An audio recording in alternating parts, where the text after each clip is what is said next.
Hello, everybody. It's Tuesday. It's Thursday. It's Thursday at 2:30, and that means it's Sikich Live time. This is a special Sikich Live because it is the final episode of the year. So we're closing out 2021 in a spectacular way, talking about Salesforce marketing automation with Pardot. So to do that, we have Chris Hofstetter. He is our resident technology marketer. He has spent 20 years in corporate marketing, working with big brands. He's moved into consulting, learned all the technology that involves, with marketing and all that stuff. And now he builds some incredible marketing programs using that marketing technology, including Salesforce Pardot. So Chris, welcome to the show. So happy to have you here. Thank you. It's nice to be here. Thank you so much for having me today. Is there anything I missed? No, that was a very nice introduction. I appreciate it. Well, absolutely. So again, thank you. You're on the last episode of the year, so this is a special episode. The confetti cannons will be coming any minute now. But before we get to that, if that does happen, we were going to jump into our first segment of the day. It's Fact or Fiction. Okay, so first fact or fiction. The way this game works is I say a statement. You tell me if it's fact or fiction. So the first one is, I suppose I shouldn't say it, but it's pronounced Pardot. That is actually fiction. It is pronounced Pardot. So all those years in French class, and you just all for naught, right? Right. I called it Pardot for a while, actually, too. It was I had to look up to see what it means. We'll get to that later on. Yeah. But yeah, no, totally common. But yes, Pardot is the name for sure. Fact or fiction, Pardot is a tool to manage money. So that is definitely fiction. Pardot is a B2B marketing automation tool, all in one easy platform. So, marketers can create, deploy, manage online marketing campaigns all from one spot. They can pull the lists right from Salesforce. It's just a great way to do your marketing in your business. So. All right. Next question here. Fact or fiction, Pardot means to market or to sell in Latvian. That's a fact. I had to look that up. I wondered, I was saying Pardot originally, many years ago, sure. and turns out it's Pardot. And then you'd look it up, you'd see arguments either way. So finally, I had to find the meaning of it. So it means to market.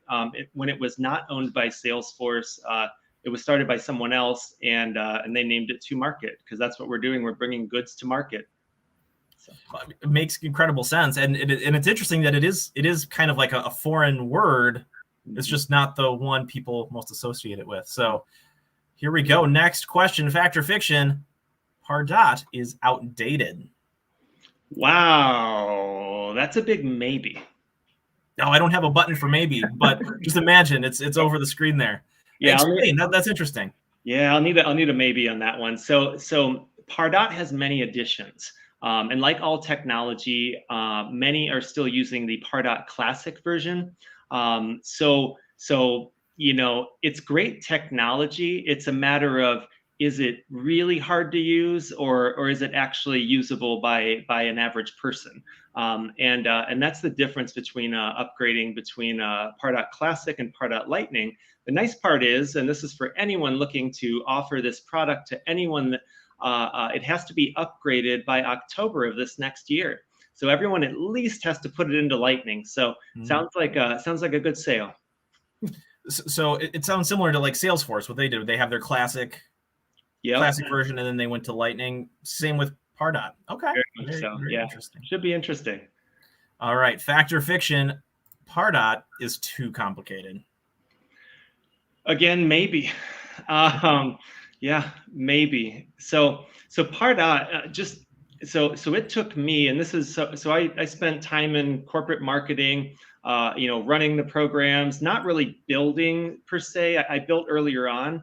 However, when I got to Pardot and I started consultancy, that's when I began to realize that I was going to need to learn not just Salesforce, Pardot, Marketing Cloud, Marketo. Pardot I worked in for 6 months before I was able to get certified in it. So, and they recommend that you work in it for a year before trying to get certified in it. And certified is great if you're going into that career path, but certified also means that you can really, as a marketer, you can absolutely do your job on your own. The biggest thing I like to emphasize is it is complicated technology, how everything works together. More often than not, we end up partnering with the different CMOs and marketing directors, and we end up helping them along the way. They work on strategy, and then we build out what they want. So that's become more of a typical model in working with clients. Well, and I'm sure like any other marketing or just software platform in general, it's constantly updating. So you need to kind of be on top of the latest stuff. Okay, so last fact or fiction before we head on to the Q&A segment. Pardot can allow marketers to drive sales that they never could before. That's absolutely fact. I can't believe the success that I have seen companies have with Pardot. It's truly incredible, it really, you're able to set up the marketing programs in such a way that it helps nurture your leads. It helps bring in those leads. It helps make sure that it's time to call them, or at least give a good guess at it. There's just so much in there. So I've just seen so many other opportunities come up for businesses in that. So. All right, well, fantastic. Thanks. This is kind of our lightning round. So now we're going to get into a little more laid back, some Q&A. We'll expand upon some of these topics here, but let's jump into it.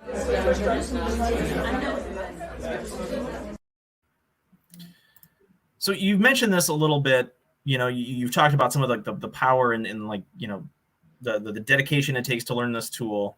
That must mean that there's a considerable amount of power behind it. What makes Pardot such kind of like a powerful platform for marketers? That's a good question. So it's a big question. So let me maybe go over a few parts here. So Pardot has strong lead generation and lead nurture capabilities, which I've already hinted towards. So lead nurture, just so we know what that is, lead nurture automations are basically a set of emails, newsletters, free ebooks, white papers, anything that is useful to a potential client that we can help educate them and build that brand awareness. A good example of that would be a lead comes in through the website. A customer fills out a web form. It goes to Pardot. Pardot then has a scoring functionality that scores based on how much that customer engages with the brand, either through website visits, through email link clicks, through clicks on certain links on the website. It keeps all that information about that customer. And then if that score reaches a certain level, it falls over into Salesforce as a lead. And so what that's done is we've taken, someone that was not engaging, maybe they came in at 0. We waited, we kept sending them things, kept them in that campaign. And then eventually they started engaging. And when they did, we went ahead and put a task over to the owner of that record so that they can know, hey, it's time to give them a call. And if it does have a really low score, we would move it to a 1 month, maybe 3 month, 12 month, or even 5-year lead nurture for some industries, depending on the sales cycle. So I guess picture this. So as a customer downloads a book, they click on a link, Pardot is recording every single action. If the customer engages enough to get that score, they'll get that task, and then they'll know, the sales rep will know, hey, it's time to call them, and that's called giving marketing warm leads versus cold leads. Gosh, that was a big answer. Sorry about that. No, I mean, like there's a lot to it, right? I mean, it's just somebody who's a customer or potential customer takes so many different paths that like you kind of have to be aware of all these different interactions on the web and digital properties where we can kind of see what their journey is looking like. No, you're right. It is a lot, but I mean it's so advanced. Like I just can't believe the amount of knowledge, especially if you add on the Einstein, the artificial intelligence. It just takes it to a whole new level. That's something really I'm looking forward to working a lot more with. And I think maybe that leads into our next question here is like you've just touched on like so many different facets of Pardot, and you need people to work on those campaigns. There needs to be input from people, but this being a tool, there's got to be ways to help people be more efficient, kind of drive, clever campaigns and things like that. Maybe you can talk about how marketing teams are able to build those within Pardot. Yeah, no, absolutely. A couple facets of that. So marketers, the basic functions that at least most used to do or maybe continue to do are building out the list of a campaign, who it's going to go to, the actual email itself, the landing page. If maybe it's an event invite and we want people to RSVP, so we might use a landing page for that. And then the lead nurture campaigns and the lead generation campaigns. Those are a lot to know, but any marketer can do the strategy for them. They just might not necessarily know how to lay it out, but that's where we come in to help. But that's something that is all strategy, is what composes those. And one part of that I should call out is as a marketer, I used to pull those lists. Let's talk about list pulling. List pulling at a company like Verizon Wireless. It was pretty crazy. It involved a lot just to get like, hey, I want all the people that live in a certain city and state. So that'd be an entire thing. Like query, I'd end up with spreadsheets. Like I'd be putting spreadsheets together because it would never come assembled the right way. Just pretty messy, pretty manual. And the biggest feature I'd call out in Pardot is that it has dynamic lists. So what that means is I can go in and build a list, and that list, let's say I want everyone in the database that has the title of CEO. So I build that list with just that criteria, and it will automatically pull in everyone in Salesforce that has that title. And then as people get that title or fall off as a customer, or their title changes, it constantly updates. So there's never anything to do.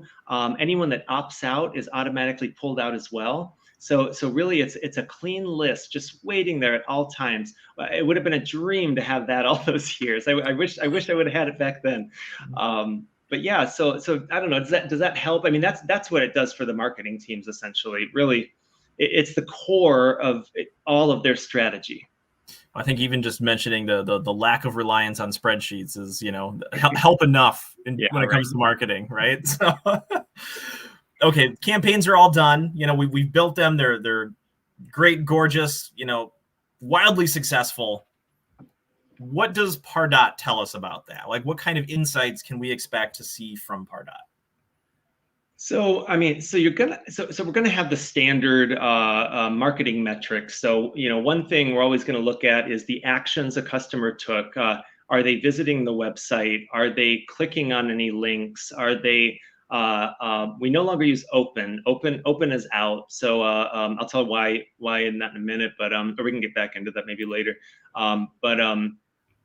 It's all about action. So clicking links, and then after tracking all of that, it tracks everything that happens to that customer, every interaction they get, and the real value in Pardot at its highest level is called campaign attribution, and really attribution overall, which attribution is a science of determining which actions are responsible for the sale. So like the data produced is used for future marketing decisions. An example is, let's make it simple. Let's say I have one customer, I'm sending them one marketing email, and sales is going to call them one time. 10 days later, they purchase. Did either of those activities drive the sale? Which one? What combination? There's so many questions, so we want to learn from that attribution on a large scale so we can make large decisions about the business. So I hope that's a good example, but that's the core of it. That's the beauty, best thing ever. Well, no, I mean, and like if you get more complex than just that one person, right? In that one example, like you just see the exponential tree growing out, like where those attribution bits all kind of come to play. So yes, no, that certainly highlights some of the insights that you can expect to see. Now, we've talked about, campaigns, marketing teams, insights, stuff like that. But when it comes down to it, somebody's got to make the decision like, okay, Pardot is right for me. It's right for our business, it's right for our organization. How would you approach somebody and be like, here's how Pardot is kind of like, all thumbs up? Well, I would just say Pardot's good for everyone because it is, but if used correctly. But in B2B corporate marketing, there are really three major marketing systems that compete and are used. Pardot is one. Salesforce Marketing Cloud is another. Adobe's Marketo is the competitor to Salesforce. And the thing is, like, all those systems can essentially achieve the same goals. They're not like far off. With the right person that knows the technology, you could probably do the same things in all of them. Now, I don't know, what I've seen, and I'm sure everyone can agree to this, is, marketing system purchase is based on, brand preference and relationships a lot of times. And those relationships are really what drives a lot of the business. Cost is always a factor, but in this arena, they're all going to turn out to be the same ish, when you're done. Actually, Pardot can be a bit on the lower cost side and really can do as much as the others. It's really intended for B2B marketing, though. Salesforce Marketing Cloud is really good for B2C marketing. So marketing to consumers, like a PetSmart or something like that. That would be a good use of Marketing Cloud. So just I guess I could just say, if I was out there and I had to pull something out to say like why Pardot, I would immediately point to the easy integration. It's just so easy to integrate with Salesforce, like just easy. And then the ability to use Einstein for lead scoring. The drag and drop builders now are top of the line, and really getting to the B2B analytics, which provides just amazing dashboards and engagement dashboards. It's really incredible. So those all paired together really make up a good system, really a strong ecosystem for a business. Well, you mentioned the integration between Salesforce and Pardot. I think that's another completely separate live that we'll need to do down the road, because I don't know if we'll have enough time for that. But I think it's time now to kind of coast into the final segment of our Sikich Live today here. We're going to be talking about what's in the news. All right, so I have this up here. We will add it. Pardot just posted this blog recently saying that Apple's new privacy features, what can we expect and how Pardot customers can adapt. A lot of changes have been happening in the digital marketing sphere. A lot of like earth-shaking changes for digital marketers. How is Pardot kind of tackling some of these things? Yeah, no, that's a big question, and everyone's still learning. It's very new. So Apple and many providers no longer provide the traditional email open metrics due to privacy. This used to allow marketers to know how engaging their emails were. Without open rate data, there are updates that are going to need to be made to the Pardot systems. Pardot is prepared for it. The system is set up, but it does need people to go do it. I'll give you an example of something that's going to be impacted by this. So for example, if I was in a customer journey an engagement studio campaign where, first step is I sent an email to my customer. They received the email. Now, traditionally, I'd want to know, did they open it or not? And then based on that open, I would decide, oh, they opened it. Well, let me just send them right to a sales rep. Or, oh, they opened, let me put them right into another campaign and send them some kind of offer. So it was really looking at the immediate engagement. And now with Apple, that's no longer a decision point. So that's not something that can be utilized. So the thing is, every business, and many have Pardot, every business has all of these automations built out. They all need to be updated. They're not going to function correctly anymore. All of those need to be updated. Also there's some work to do. Some people will know how to do it internally, and some won't. Yeah, there's a lot to get prepared for. Reporting too. Everyone's reporting is based on email opens. So something's going to have to change there. And so far what I've heard and what I've been recommending is a really quick way to get a customer thumbs up, thumbs down, is to put a thumbs up or thumbs down right on the email, similar to Google. You see the little thumbs up, thumbs down everywhere, and we can get immediate, like, hey, the customer, is interested in this or not, and that's actually pretty interesting. So, but that requires building. That will require special features to be in the email to make that happen. So there's strategy to be planned. There's work to be done. It's definitely changing the way marketing analytics are looked at and used, and what actions and decisions are based on those. So we'll roll out the red carpet, I think, after explaining that. So if somebody's having those issues, who could they reach out to? And yeah, let's see there. There you go. Yep, definitely reach out. Now we do a lot of Pardot here at Sikich. We do a lot of Pardot systems, marketing cloud, Salesforce work. It always involves Salesforce, because Salesforce is always where the lists are coming from for us. So we're very marketing focused. And that's why we work with like Marketo and the other two major systems. But Pardot, it is great. It's just great. And I do think that if anyone hears that word, if anyone hears Pardot, ask them about it. I have not run into a really good looking org yet. So I'm still waiting. I haven't just run into one that didn't need updating, that didn't need all the modern stuff implemented. So there's a lot to do in there, and I really encourage everyone to get the word out, because it's really going to start impacting next October when Pardot Classic needs to be converted to Lightning. So I think that's going to be a huge time. So Chris, thank you so much for joining us today on the final Sikich Live of 2021. It's one for the history books. So we hope to have you on again next year, and talking more about Pardot and what these changes to Pardot Lightning look like.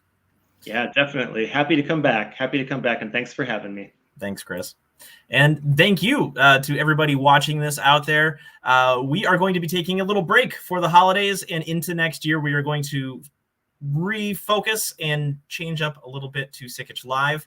And thank you to Mike DeGeeter for all the hosting he's done this year. He is on to new things now. Now I'll be taking over Sikich Live for the foreseeable future, and when we come back in the next year. So thank you all, and have a happy holidays and a wonderful new year.